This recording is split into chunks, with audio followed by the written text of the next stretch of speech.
at Vijayanand Theatre, a young man, just 18 years old, rose from the crowd and fired at Jackson. He narrowly missed the first shot, but then he fired 4 bullets straight in Jackson's chest. But what was the reason behind this cruel murder? In the year 1904, a transformation was underway. It began with a seemingly simple event, the renaming of Mitra Mela to the Abhinav Bharat Society. Little did anyone know that this change marked the ignition of a powerful movement for freedom. It all started with a Dashera bonfire, a symbol of the growing boycott movement.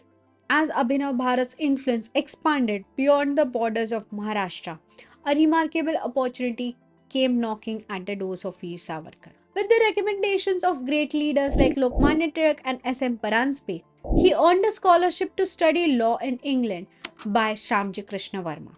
This opportunity gave Savarkar a chance to carry the torch of Abhinav Bharat overseas, to enlighten the world about the plight of Indians and the urgent need for a revolution. During his voyage to England, he left an indelible mark on his fellow passengers, awakening their consciousness about the injustices faced by his countrymen. His vision was clear: to bring about armed revolution and secure India's freedom by acquiring arms and mastering the art of bomb making. Inspired by his unwavering commitment to India's liberation, many of his co-passengers joined hands with Abhinav Bharat, creating an international network to support the freedom movement. A textile businessman who had crossed paths with Savarkar on the journey to England played a crucial role in smuggling bomb making manuals to Abhinav Bharat members in Nashik, Maharashtra. Meanwhile, the Special Crime Branch in Pune began to view Vinayak Savarkar as a potential threat, comparing him to Damodar Hari Chafekar, the man behind Rand's assassination. But adversity could not deter Savarkar from his dream of free India. Shamji Verma and other residents of India House in London rallied behind him, providing support and planning for the cause. Savarkar's passion was fueled by Joseph Mazzini's 6 volume autobiography, Life and Writings of Joseph Mazzini, which he diligently translated into Marathi, spreading the message of revolution far and wide. However, publishing the book was no cakewalk. The British authorities vehemently opposed this publication, but the determined members of Abhinav Bharat Society, led by Baba Rao, succeeded in printing and distributing copies among the budding revolutionaries.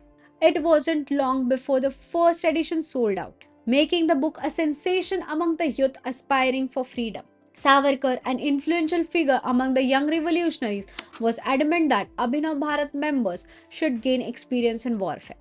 He sent his associates, M.P.T. Acharya and Suksagar Dutt, to join the Rifts of Moors, a group fighting against imperialist invaders in Spain. He even established a bomb-making laboratory within India House itself, where he experimented with highly explosive chemicals. Hemchandra Das, along with Senapati Bapat and Mirza Abbas, visited Savarkar in Paris. And upon their return to Bombay in 1908, they distributed the bomb-making manuals to Abhinav Bharat members across Maharashtra.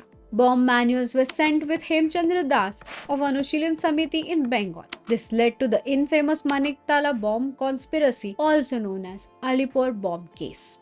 On 28 February 1908, Baba Rao was arrested in Nashik under sections 121 and 124A of IPC, which referred to aiding and abetting treason. Despite the possibility of property confiscation and the death penalty or even transportation for life, his wife Yesubai stood unwavering in his support for the cause of freedom. Baba Rao's deportation to Kalapani marked the beginning of a turbulent journey. On 21st December 1909, Nashik hosted a grand farewell for author Jackson, known as Pandit Jackson. However, behind his charming facade, Jackson had been extracting secrets about the freedom movement and Abhinav Bharat. During his felicitation at Vijayanand Theatre, a young man, just 18 years old, rose from the crowd and fired at Jackson. He was none other than Anant Lakshman Kanhere. He narrowly missed the first shot, but then he fired 4 bullets straight in Jackson's chest. Kanhere, along with Krishnaji Gopal Karve and Vinayak Rao Deshpande, had planned this assassination. But what was the reason behind this cruel murder?